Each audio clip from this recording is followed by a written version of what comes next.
کریں۔ اب آئیے دعاؤں کے تعلق سے کچھ فضیلتیں، کچھ کلیریفیکیشنز، کچھ آداب اس کے سکھا دیتا ہوں، کیسی دعائیں کریں اور کون سی اوقات میں دعائیں جلدی قبول ہوتی ہے، اور خاص بات دعائیں کس کی قبول نہیں ہوتی۔ پہلے اس عنوان کا نام یہی ہم نے رکھا تھا، دعائیں کیوں قبول نہیں ہوتی۔ پھر پہلے میں نے کہا بہت چھوٹا عنوان ہو جائے گا، ذرا وسعت لاتے ہیں، دعا مومن کا ہتھیار۔ تو انشاءاللہ یہ عنوان آئے گا، بہت سے لوگوں کو دعا قبول نہیں ہوتی، کہاں سے ہوں گی؟ دعائیں کی شرائط میں تو اترو، پہلے کنڈیشن تو لاگو کرو، ٹھیک ہے۔ تو آئیے دعا کی فضیلت کیا ہے، میں نے کچھ تو باتیں رکھی اور رکھ دیتا ہوں۔ دعا آپ صلی اللہ علیہ وسلم فرمایا عبادت ہے، جامع ترمذی کی روایت۔ اسی طرح اللہ سے دعا مانگنے والا جو ہے بڑی عظمت والا عمل ہے، اللہ سے دعا مانگنا عظمت والا عمل ہے۔ ترمذی کی روایت ہے، آپ صلی اللہ علیہ وسلم فرمایا کہ دعا سے زیادہ عظمت والا کوئی عمل اللہ کے نزدیک نہیں ہے۔ دعا کرنا بہت عظمت والا عمل ہے اور اس سے زیادہ عظمت والا اللہ کے نزدیک کوئی عمل نہیں۔ اسی طرح دعا تقدیر بدل سکتی ہے، آپ صلی اللہ علیہ وسلم فرمایا، یہ بھی جامع ترمذی کی روایت، آپ نے فرمایا اگر کوئی چیز تقدیر کو بدل سکتی ہے تو وہ دعا ہے۔ کتنی افضل چیز ہے نا دعا، سب کر سکتے ہیں ہم اور سب کی قبول بھی ہوتی ہے، تو دعا ہے۔ اسی طرح دعا نازل شدہ اور غیر نازل شدہ تمام آفات اور بلاؤں کا حل ہے۔ آپ صلی اللہ علیہ وسلم فرماتے ہیں، یہ جامع ترمذی کی روایت آپ نے فرمایا اور کہا جو ہے دعا نازل شدہ آفات اور جو ابھی نازل نہیں ہوئی سب کے لیے نفع بخش ہے، لہٰذا اے اللہ کے بندو دعا ضرور کرو۔ مطلب جو بلائیں تم پر نہیں آئی اور جو بلائیں آئی ہوئی ہیں دونوں کو ٹالنے کا حل راستہ کیا ہے؟ دعا کرو۔ یہ نہیں کہا کہ اے امت مسلمہ کے ولیوں تم دعا کرو، سب سے کہا نا۔ اگر خاص ہوتی دعا کہ اللہ گناہ گار کی نہیں سنتا تو کہتے نا کہ اے امت مسلمہ کے نیک لوگوں تم دعا کرو، اس لیے کہ جو بلا اتری ہے اور جو اترنے والی ہے وہ اسے ٹل جاتی ہے۔ نہیں کہا نا، تم سب دعا کرو، ٹھیک ہے، ہم سب سے کہا۔ اسی طرح دعا کرنے والے کو اللہ کبھی محروم نہیں رکھتے۔ دعا کے لیے ہاتھ اٹھانا یہ مسنون ہے، سنت طریقہ یاد رکھیے، آپ ہاتھ اٹھانا چاہیے دعا کے لیے، لیکن ہاتھ بہت لمبے لمبے نہیں پھیلانا، سوائے اس کے کہ آپ صلی اللہ علیہ وسلم عموماً جب ہاتھ اٹھاتے تو ہاتھ نزدیک ہوتے، ملے ہوئے ہوتے، حدیث میں آتا ہے ہاتھ ملے ہوئے ہوتے، ٹھیک ہے۔ اور جب آپ اشد بہت شدت ہوتی تو ہاتھ کو دور نہیں کرتے، وہاں پر شدت کی دعا تو ہاتھ کھولتے جاتا ہو نہیں، جب آپ شدت سے دعا کرتے تو ہاتھ اوپر کی طرف جاتے۔ جتنی شدت ہوتی دعا ہوتی کہ بدر میں آپ نے ہاتھ اتنے اوپر کیے تھے کہ آپ کے بغل نظر آ رہے تھے، اور بارش نماز استسقاء میں آپ اتنے اوپر ہاتھ کرتے اور الٹے کرتے کہ آپ کا بغل نظر آتا۔ تو دعا کی شدت جتنی زیادہ ہوں گی آپ ہاتھ اتنے اوپر اٹھائیں گے اللہ کی طرف، اوپر کی طرف۔ یہ عاجزی کی علامت ہے، اور ظاہر سی بات ہے بندہ ہاتھ اٹھا رہا ہے مطلب کچھ مانگ رہا ہے، ایک بھکاری کی حیثیت سے کھڑا ہے، ٹھیک ہے، عاجزی کی علامت ہے۔ میں یہ بھی نہیں کہوں گا کہ ہاتھ کھلے رہتے ہیں دعا نیچے گر جاتی، ایسا نہیں ہے، یہ سب اللہ کا غائب کا معاملہ ہے، لیکن ہاتھ ملانا چاہیے اور ہاتھوں کو آپ اس کی شدت کے اعتبار سے کیجئے، اور قبلے رخ ہونا بھی یہ سنت ہے، یاد رکھ، ٹھیک ہے۔ تو آپ صلی اللہ علیہ وسلم فرمایا دعا کے لیے ہاتھ اٹھانا مسنون ہے، اور دعا جب کرتا ہے بندہ محروم۔ ابن ماجہ کی روایت آپ نے فرمایا اور کہا تمہارا رب بڑا حیا کرنے والا ہے اور بڑا سخی ہے، بہت دینے والا ہے، اس کو ایک تو شرم بہت آتی اور بہت سخی ہے، بہت دینے والا ہے، تو لہٰذا جب بندہ اس کے حضور میں ہاتھ اٹھاتا ہے تو اللہ کو شرم آتی ہے، میں کیسے نہیں دوں گا اس کو، ایک مطلب بہت حیا آتی ہے اس کو کہ کوئی اس کے در پر آئے مانگے اور وہ خالی ہاتھ چھوڑے۔ تو اللہ کے رسول نے جب بندہ ہاتھ اٹھاتا ہے تو اللہ بڑا حیا دار ہے، بڑا سخی دینے والا ہے، تو اس کو شرم آتی ہے، حیا آتی ہے کہ اس بندے نے جس نے ہاتھ اٹھایا اس کو خالی کیسے جانے، تو کچھ نہ کچھ ضرور ڈالتا ہے آپ کی جھولی میں، یاد رکھیے، یا تو چیز کے بدلے چیز، دعا کے بدلے، اس کے بدلے آخرت میں ثواب، یا اس کے بدلے ایک مصیبت ٹالتا ہے، اس لیے کہ اس کو حیا آتی ہے آپ کو لوٹانے کے اندر، ٹھیک ہے۔ تو ہاتھ اٹھانا بڑا سنت ہے اور اللہ دعا۔ اسی طرح جو ہے دعا کے تعلق سے بات آتی ہے، اس کے کچھ آداب ہیں، ان آداب کا بھی لحاظ رکھیں۔ ان آداب کا ہم لحاظ نہیں رکھیں گے تو ہو سکتا ہے دعا جو آپ کہتے ہیں قبول نہیں ہو رہی ہے، ہم کو لگ رہا ہے اس کا ہو سکتا ہے۔ آئیے سنیے دعا مانگنے کے لیے جو ادب رکھنا، جامع ترمذی کی روایت ہے، ایک شخص آیا، 2 رکعت نماز پڑھی، نماز کے بعد اس نے دعا کی اے اللہ میری مغفرت کر، مجھ پر رحم کر، اور اس کے بعد چلا گیا۔ آپ نے کہا اس کی قبول نہیں ہوئی، صحابہ نے کہا اس کی قبول نہیں کیوں؟ تو آپ نے فرمایا جب دعا کرو تو سب سے پہلے اللہ کی حمد و ثنا کرو، تعریف بڑائی بیان کیجیے اللہ کی، سورہ فاتحہ ہے، سورہ اخلاص ہے، اللہ کی حمد و ثنا، اس کے بعد مجھ پر درود بھیجو، اور اس کے بعد اپنی حاجت رکھو۔ تو دوسرے صحابی نے سن لیا، فوراً گئے، نماز پڑھی، اس کے بعد الحمد ثنا کی اور رسول اللہ صلی اللہ علیہ وسلم پہ درود بھیجا، اور اس کے بعد جو ہے اپنی دعا کہ اللہ کے رسول نے فرمایا اس کی قبول ہوئی۔ یہ ادب ہے دعا کا، یاد رکھیے۔ ان کو ضروری نہیں کہ آپ جلدی میں ہو، مصیبت میں ہو تو آپ سیدھے پکارے اللہ کو، لیکن جب آپ اطمینان سے دعا کر رہے ہیں تو ضرور اس ادب کا لحاظ رکھیے کہ پہلے اللہ کی حمد و ثنا، نبی اکرم صلی اللہ علیہ وسلم پر درود، اپنی حاجت اس کے بعد رکھیے، اور اس کے اندر بالخصوص اپنی مغفرت کے ساتھ شروع کیجیے، اللہ میری مغفرت، اس کے بعد میرے فلاں عمل فلاں عمل فلاں عمل، ٹھیک۔ اسی طرح دعا جامع ہو، کم الفاظ والی ہو، اور 2 ٹوک ہو، ڈائریکٹ ٹو پوائنٹ ہو۔ جامع سمجھتے آپ، کم الفاظ والی، آپ صلی اللہ علیہ وسلم لمبے لمبے الفاظ پسند نہیں کی دعا میں، خوب لمبے لمبے اشعار پڑھ رہے یہ پڑھنے، جامع ہوں. جیسا کہ ایک شخص جو ہے وہ دعا کر رہے تھے اور کہتے اللہ مجھے جنت دے، جنت کے سیدھے ہاتھ پہ اتنے درخت دے، جنت کے الٹے ہاتھ پہ اتنے درخت دے، جنت کے کھیت. تو ان کے والد نے کہا آپ صلی اللہ علیہ وسلم نے ہمیں منع کیا تھا ایسی دعاؤں کے تعلق سے، ایسی تفصیلی جامع دعا کرو جنت دے. اب جنت میں سب کچھ مل جائے گا نا، یہ خواہ کیوں کر رہے تم اتنے جھاڑ ادھر اتنے جھاڑ ادھر، یہ اللہ خود دے دیں گے یہ سب. اور جہنم سے پناہ مانگنا ہے تو صرف یہ دعا کرو اللہ جہنم سے پناہ دے. اتنی تفصیلات کیوں کہ جہنم کی یہ پناہ دے اور وہاں سے پناہ دے، صرف آپ کر لیجیے خالی. سمجھ رہے ہیں بات کو؟ تو جامع ہو، لمبے لمبے الفاظ، تفصیلی نہ ہو، جامع ہو. اے اللہ جنت دے، جنت کی نعمتیں خود مل جائیں گی نا ساتھ میں. اس کو کیا آپ کو ضرورت بولنے کی اتنے جھاڑ، اتنی حوریں، اتنے فلاں، اتنے گھر، اتنے پیسے، ضرورت ہی نہیں ہے نا. جنت مل گئی، سب کچھ آ گیا. جہنم سے بچ گئے، سب کچھ ہو گیا.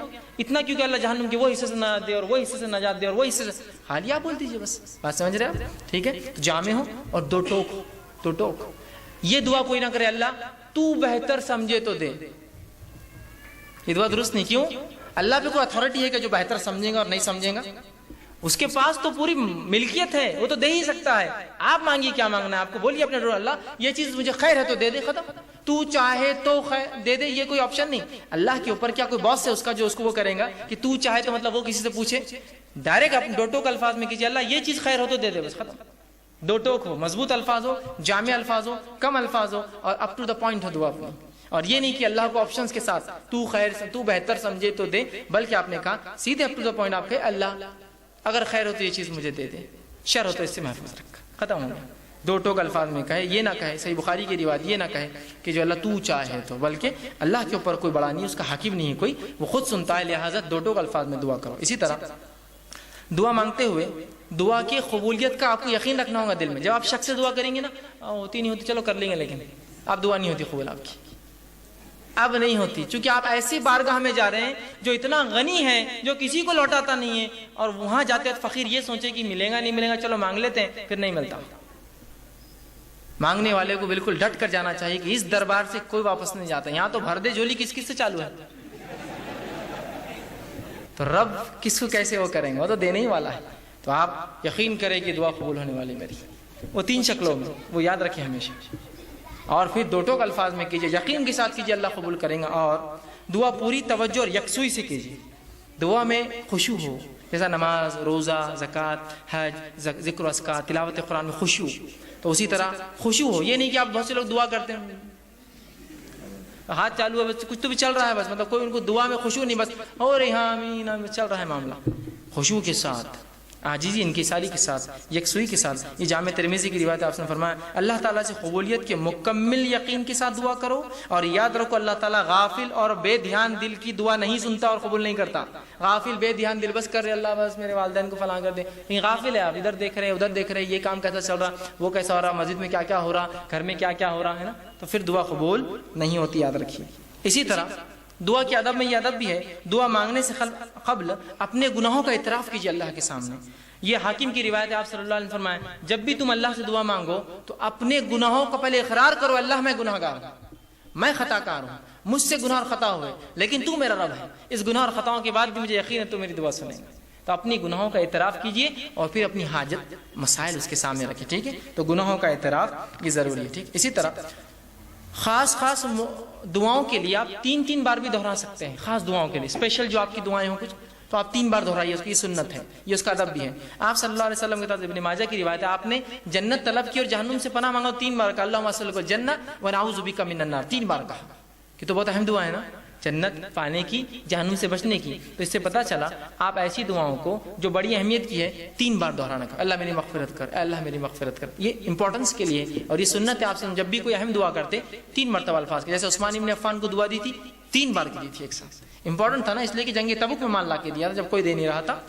ٹھیک ہے، 3 بار. اسی طرح یہ ابن ماجہ کی روایت. اسی طرح جو ہے جامع ترمذی کی روایت آپ نے فرمایا اور کہا کسی دوسرے کے لیے دعا مانگنے والے کو پہلے اپنے لیے دعا کرنی چاہیے پھر دوسرے کے لیے مانگنا چاہیے. اگر کوئی آپ سے کہا بھائی میرے لیے دعا کیجیے تو آپ صلی اللہ علیہ وسلم فرمایا پہلے اپنے لیے مانگ اور پھر اس کے لیے وہ چیز مانگو، اس لیے کہ پہلا محتاج تو وہی ہے جو مانگ رہا ہے اور پھر وہ ہے جس نے مانگنے کا کہا. تو جب بھی کوئی آپ سے دعا کہے تو ضرور اپنے لیے مانگیے پہلے اور پھر اس سامنے والے کے لیے بھی دعا کیجیے. اسی طرح جو یہ ابو داؤد کی روایت آپ صلی اللہ علیہ وسلم فرمایا کہ دعا جو ہے جامع ٹھوس الفاظ لیکن زیادہ معنی والوں سے دعا مانگنی چاہیے، مطلب تھوڑے ہو، ٹھوس ہو، مضبوط ہو اور زیادہ اس کا معنی اس کے ساتھ کرنا چاہیے۔ اسی طرح ہاتھ اٹھائے بغیر بھی دعا کرنا جائز ہے، لیکن ہاتھ اٹھانا سنت اور ادب ہے۔ ہاتھ اٹھائے بغیر بھی کر سکتے ہیں، جیسے کہ آپ صلی اللہ علیہ وسلم نے نماز کے اندر تشہد کے اندر دعائیں کی، اس میں ہاتھ تھوڑی اٹھا سکتا آدمی، نماز کے تشہد میں، نماز کے مختلف ارکان میں، تو بغیر ہاتھ اٹھائے کے، تو بغیر ہاتھ اٹھائے کے بھی کر سکتے ہیں، ہاتھ اٹھا کے بھی کر سکتے ہیں۔ اسی طرح جو ہے دعا سننے والے کے لیے آخر میں آمین کہنا چاہیے، جو دعا سنے، جب کوئی دعا کرے آپ سن رہے ہیں تو آمین کہنا چاہیے، اس لیے کہ آمین کہنا یہ جو ہے اے اللہ قبول کر کے معنی میں ہے۔ صحیح مسلم کی روایت ہے، آپ نے فرمایا جب بندہ اللہ سے دعا کرتا ہے تو فرشتے آمین کہتے ہیں، اس کے لیے وہ دعا کر کے آمین کہتے ہیں۔ تو پتہ چلا فرشتے دعا پر آمین کہتے ہیں، مطلب ہم لوگ بھی جب دعا کوئی کرے تو آمین کہنا چاہیے اس کے اوپر، لیکن دعا گناہ کی نہ ہو اور خطے تعلق کی نہ ہو، یہ دو دعاؤں پہ نہیں کہنا چاہیے، چونکہ یہ دونوں دعائیں مانگنا غلط بھی، اللہ قبول بھی نہیں کرتا کہ گناہ کی کوئی دعا یا خطے تعلق۔ جیسا کوئی دعا کرا اللہ یہ لڑکی کو لیکن بھاگنا آسان کر دے، بہت سے لوگ کرتے ہیں نا ایسی دعائیں، ہوتے ہیں نا ایسی دعائیں، تو بہرحال نوجوان اس لیے بول رہا ہوں تو یہ دعائیں نہیں قبول ہوتی، کہ تو گناہ کی ہے نا۔ آپ ایسی دعا اللہ سے کرتے ہیں اللہ میرے کو شراب کی نعمت عطا فرما، ہے نا، میرے لیے جوا چرس گانجا یہ سب آسان کر، میرے کلب کو جو سٹے کا ہے اس کو خوب چلا، ہے نا، لوگوں کو خوب بیمار کر تاکہ میرے دواخانے میں آئے۔ گناہ کی ہے نا بھائی، بیمار لوگ ہوتے رہیں گے، دواخانے آتے رہیں گے، الگ چیز ہے، آپ دعا نہیں کر سکتے، اس کی گناہ ہے نا، ایک غلط چیز کی دعا کر رہے ہیں آپ، سمجھے؟ جیسا پنکچر کی کسی نے دکاندار تو آپ کیا دعا کریں اللہ خوب پنکچر ہو گاڑیاں اس شہر میں میرے پاس آئے؟ پنکچر تو فطری چیزیں ہوں گی، آپ دعا نہیں، آپ یہ کریں گے اللہ میرے رزق میں برکت دے، اب وہ کیسی ہوں گی وہ ایک الگ چیز ہے، آپ بات سمجھ رہے ہیں؟ یہ دعا ہونی چاہیے، تو گناہ کی دعا نہیں ہونی چاہیے۔ اسی طرح معمولی سے معمولی چیز بھی اللہ سے مانگنا چاہیے، معمولی بہت معمولی چیز ہے اللہ سے مانگی۔ ہم لوگ سمجھتے نہیں بڑے مسئلوں میں اللہ کو لانا چاہیے، معمولی مسئلے میں نہ کو اللہ کو جو خواہ لانے کا نہیں، ہر مسئلے میں اپنے رب سے تعلق جوڑیے اپنا، اور معمولی دعا بھی آپ صلی اللہ علیہ وسلم سنیے کیا فرمایا، جامع ترمذی کی روایت ہے، انس بن مالک رضی اللہ عنہ فرماتے ہیں آپ نے فرمایا اور کہا تم میں سے ہر ایک اپنی ضرورت اللہ سے مانگے، حتیٰ کہ جوتے کا تسمہ لیس بھی ٹوٹ جائے تو اللہ سے مانگے اللہ نہیں لیس چاہیے، اور اگر نمک کی کمی ہو تو اللہ سے مانگے اللہ نمک چاہیے مجھے۔ اس کے بعد کوشش، میں نے پہلے بیان کر دیا، کوشش کے ساتھ یہ سب چیزیں جڑی ہوئی ہیں کہ تسمہ لینے جائے، کوشش کرے مال کما کے خریدے، نمک کے لیے باہر نکلے مانگے یا پھر خریدنے جائے، کوشش کے ساتھ، لیکن دعا پہلے۔ کوئی مشکل کوئی مصیبت، اگر کسی نے کیا ارے گاڑی پنکچر ہو گئی، اللہ میری مدد کرے اس معاملے میں، گاڑی پنکچر ہو گئی میری، کوئی بھی چھوٹی سے چھوٹی، لیس تو کتنی چھوٹی چیز ہے نا، کوئی بھی مصیبت ہو اللہ سے فوراً دعا، اس کے بعد کوششیں اپنی جاری رکھیں۔ اسی طرح دعا کرتے وقت اپنا رخ قبلے طرف رکھنا یہ بھی سنت ہے۔ آپ صلی اللہ علیہ وسلم نے جنگ بدر کا جو میں نے واقعہ رکھا تھا، آپ قبلے رخ ہوئے، یہ مسلم کی روایت ہے، اور دعا کی جس کے الفاظ صحیح مسلم کی روایت کے یوں ہیں، عمر بن خطاب کہتے ہیں جنگ بدر میں رسول اکرم صلی اللہ علیہ وسلم نے مشرکین مکہ پر ایک نظر ڈالی ان پہ جب کھڑے ہو گئے آمنے سامنے، تو وہ 1000 کی تعداد تھے، جبکہ آپ صلی اللہ علیہ وسلم کی صحابہ کی تعداد 319 تھی۔ پھر فرمایا رسول اللہ صلی اللہ علیہ وسلم نے قبلے رخ طرف کیا اور اپنے ہاتھ اللہ کے حضور پھیلائے اور پکار کر دعا کرنے لگے، پکار کر دعا کیا آپ نے، ٹھیک ہے، تو یہ دعا کی ادب تھی۔